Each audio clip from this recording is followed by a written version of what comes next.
ஓம் சரணாகத தீனார்த்த பரித்ராண பராயணே சர்வஸ்யார்த்திகரே தேவி நாராயணி நமோஸ்துதே. வணக்கம் நேயர்களே, இது மகாலட்சுமி ஜோதிடம் வழங்கும் காலச்சக்கரம்.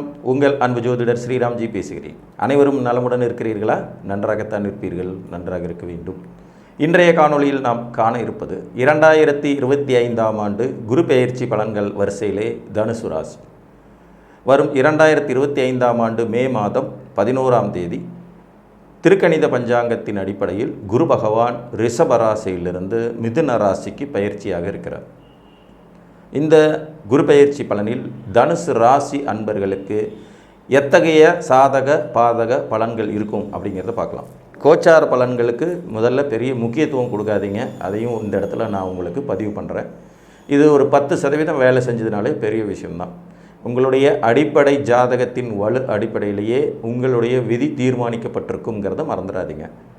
மேலும் கோச்சார பலன்கிறது எப்போவுமே ராசிக்கானது தானே தவிர லக்னத்துக்கானது கிடையாது. தனுசு லக்னத்தில் பிறந்தவங்களுக்கும் இந்த காணொலிக்கு எந்த சம்பந்தமும் இல்லை. மூல நட்சத்திரம், பூராட நட்சத்திரம் மற்றும் உத்திராட நட்சத்திரம் முதலாம் பாதத்தில் பிறந்த தனுசு ராசிக்காரர்களுக்கு இதுதான். இது வரைக்கும் உங்கள் ராசிநாதன் சொல்லக்கூடிய குரு 6ஆம் இடத்துல மறைஞ்சிருந்தார். இப்போ 7ஆம் இடத்துக்கு வந்து உங்கள் ஜென்ம ராசியவே பார்க்க இருக்கார். இந்த பயிற்சியானது உங்களுக்கு ஒரு நல்ல விஷயம்தான். மேலும் ராகு கேது பயிற்சியும் அதே மே மாதத்திலே நிகழ இருக்கிறது. ராகு கேது பயிற்சிகளில் ராகு வரக்கூடிய ஸ்தானம் உங்களுக்கு உபஜயஸ்தானம் சொல்லக்கூடிய வெற்றி ஸ்தானம். கேது பாக்கியஸ்தானத்துக்கு போகிறார். இதில் குருவின் பார்வை ராகுவுக்கும் கிடைக்கிறதுனால இதுவரை தனுசு ராசிக்காரர்களுக்கு தடை தாமதங்கள் ஏற்பட்டு கொண்டிருந்த விஷயங்கள் அனைத்தும் வெற்றிகரமாக முடியும்.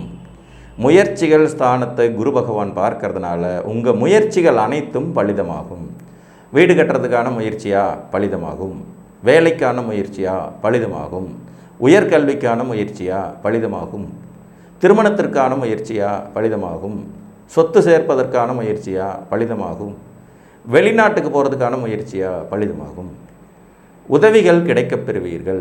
ஜென்மராசியை குரு பார்க்கறதுங்கிறது என்றைக்கு இருந்தாலும் சிறப்பு தான்.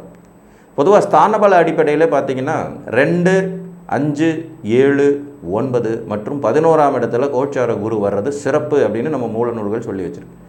ஸோ அந்த வகையில் தனுசு ராசிக்காரர்களுக்கு கடந்த ஒரு வருடமாக 6ஆம் இடத்தில் மறைஞ்சிருந்த குரு 7ஆம் இடத்துக்கு வர்றது சிறப்பிலும் வெகு சிறப்பு. தொழில் ஸ்தானத்தில் இருந்த கேது பகவானும் பயிற்சியாகி 9ஆம் இடத்துக்கு போகிறது தொழிலில் இருந்து வந்த தடை தாமதங்கள் அனைத்தும் நிவர்த்தியாகும் ஒரு அமைப்பாக இருக்கும்.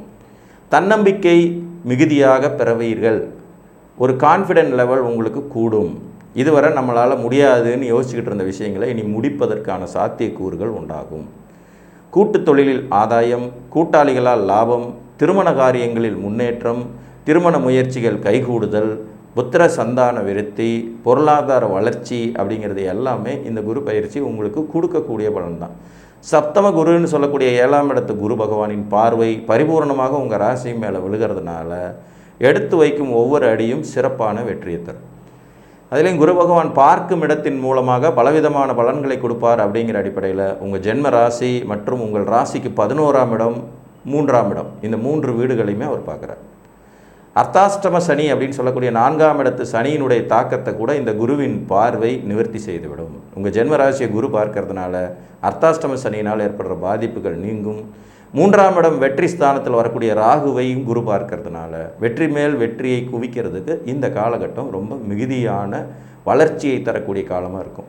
ஜாதகத்தோட தசாபுத்திகள் உங்களுக்கு அனுகூலமாக இருக்கிற பட்சத்தில் தொட்டது துளங்கும் நேரம் அப்படின்னு இதை எடுத்துக்கலாம். கிட்டத்தட்ட பார்த்திங்கன்னா ராகு கேது பயிற்சி குரு பயிற்சி ரெண்டும் சேர்த்து உங்களுக்கு 80% மேலே நல்ல பலன்களை தரக்கூடிய ஒரு அமைப்பு இருக்குது. உடல் ஆரோக்கியத்தில் மட்டும் கொஞ்சம் கவனமாக இருங்க. ஏன்னா சனி 4ஆம் இடத்துல இருக்காருங்கிறதுனால வண்டி, வாகனம், வீடு போன்றவற்றை வாங்குவது, விற்பது போன்ற காலக்கெடுகளாக இது இருக்கும். அதில் சரியான டாக்குமெண்டேஷன், சரியானபடியான நபர்கள்கிட்ட தொடர்பு வைத்து கொண்டு வெற்றியை குவிக்க வேண்டியது உங்கள் பொறுப்பு. உங்கள் லாபஸ்தானத்தை குரு பார்க்கிறாருங்கிறது ஒரு சிறப்பு. மூத்தோர்கள் வழியில் ஆதாயம், பராக்கிரமம் அதிகரித்தல், செயல்திறன் அதிகரிப்பது, ஒன்றுக்கு மேற்பட்ட படிப்பு படிக்கிறது, அதனால் ஆதாயம் பெறுவது, அரசு வேலை கிடைக்கும் வாய்ப்புகள், அரசாங்கத்தில் உயர் பதவி பெறும் யோகிதைகள், பதவி உயர்வு, சம்பள உயர்வு, வேலை மாற்றம், அதனால் முன்னேற்றம், வெளிநாடு போவதுக்கான சாத்தியக்கூறுகள் போன்றவற்றை இந்த 11ஆம் இடத்தின் மூலமாக குரு கொடுப்பார். பொதுவாக 11ஆம் இடங்கிறது பார்த்திங்கன்னா அபிலாசைகள் பூர்த்தியாகும் இடம். உங்கள் ஆசைகளை எல்லாம் பூர்த்தி செய்து வைக்கிற இடத்த உங்கள் ராசிநாதன் குரு பார்க்கிறாருங்கிறது ஒரு சிறப்பு. அவர் கிட்டத்தட்ட உச்ச வீட்டுக்கிட்ட நெருங்கிட்டாருங்கிறதுனால அவருடைய பார்வைக்கு தீட்சண்யமும் வலுவும் அதிகமாகவே இருக்கும் அப்படிங்கிறத நீங்கள் மறந்துடக்கூடாது. பொதுவாக சப்தமஸ்தானத்தில் குரு உட்கார்றதுங்கிறது வந்து பார்த்திங்கன்னா உங்களுக்கும் சமுதாயத்திற்குமான தொடர்புகளில் வளர்ச்சியை கொடுக்கும். அதே மாதிரி உங்களுக்கும் உங்கள் வாழ்க்கை துணைக்குமான தொடர்புகளில் மகிழ்ச்சியை கொடுக்கும். கூட்டுத் தொழில் செய்யணும்னு ஆசைப்பட்டுக்கிட்டு இருக்கிறவங்களுக்கு அதற்கான சாத்தியக்கூறுகளும் வழிவகைகளும் ஏற்படும். சமுதாயத்தால் நீங்கள் புகழப்படுவதும் இந்த சமுதாயத்திற்கு பிரயோஜனப்படுற மாதிரியான விஷயங்களை நீங்கள் முன்னெடுத்து செய்வதற்குமான வாய்ப்புகளை எல்லாம் கொடுக்கும். எல்லா இடத்துல குரு உட்காரும்போது அந்த இடத்த பாதிப்பார் லைட்டாக அப்படிங்கிறது வந்து உங்கள் ராசிநாதனாக அவர் இருக்கிற பட்சத்தில் அது ஒரு பெரிய நெகட்டிவாக இருக்காது. மேலும் குருவின் பார்வை கிடைக்கும் இடங்கள் உங்களுக்கு மன தைரியத்தையும் உற்சாகத்தையும் காரிய தடைகளை நிவர்த்தி செய்து வைப்பதையும் எதிலும் துணிச்சலுடன் ஈடுபடும் வாய்ப்புகளை கொடுக்கறது இருக்கும். ஏன்னா துணிச்சல் ஸ்தானத்தையும் குரு பார்த்துறாரு, லாப பராக்கிரம ஸ்தானத்தையும் குரு பார்த்துறாரு, துணிச்சல் ஸ்தானத்தையும் துணிகர ஸ்தானத்தையும் குரு பார்த்துறாரு. ஸோ இதெல்லாமே வந்து ஒரு ஸ்பெசிஃபிக்கான நல்ல வீடு. அயன சயன போக சுகம் அப்படிங்கிற அமைப்பை இது வரைக்கும் குரு பார்த்துட்டு இருந்தார். ஆனால் 6ஆம் இடத்துல உட்காந்துக்கிட்டு அது வந்து ஒரு மாதிரி நெருடலான அமைப்பு. ஆனால் அதே நேரம் சப்தமஸ்தானங்கிற 7ஆம் இடத்துல உட்காந்துட்டு வெற்றி ஸ்தானங்கள் என்று சொல்லக்கூடிய உங்கள் ஜென்மராசி 3ஆம் இடம் 11ஆம் இடத்தின் குரு பார்வையானது திறம்பட உங்களை செயல்பட வைத்து நிச்சயம் வெற்றிகளை குவிக்கும் என்றால் அது மிகையே அல்ல. ஜென்மராசியை பார்க்கும்போது மனதில் இருந்து வந்த நீங்காத பயம் குழப்பம் போன்றவை நீங்கி தெளிவு பெறுவீர்கள். தன்னம்பிக்கை அதிகரிக்கும், பொருள் வளர்ச்சியில் ஆர்வம் காட்டுவீங்க, முயற்சிகள் பலிதமாகும், யோகிதைகள் உண்டாகும், எல்லாத்துக்கும் நான் இருக்கேங்கிற மாதிரியான மனதிடமும் மனோதைரியமும் அதிகரிக்கும். நீண்ட காலம் இழுபறியாக இருந்து வந்த பிரச்சனைகள் முடிவுக்கு வரும். மாணவர்கள் வளர்ச்சி அடைவீர்கள். கல்வியில் இருந்து வந்த தடை தாமதங்கள் நீங்கும். புதிய முயற்சிகளில் வெற்றி காணும் யோகிதைகளை உங்களுக்கு குருவின் பார்வை திறன் கொடுக்கும். அதே மாதிரி தைரிய வீரிய செயல்திறன் ஸ்தானம்னு சொல்லக்கூடிய 3ஆம் இடத்தை பார்க்கறதுனால சகோதர வழியில் உதவி கிடைக்கும் யோகிதை உண்டாகும். நண்பர்களால் ஆதாயம் அடையக்கூடிய வாய்ப்புகள் இருக்கும்.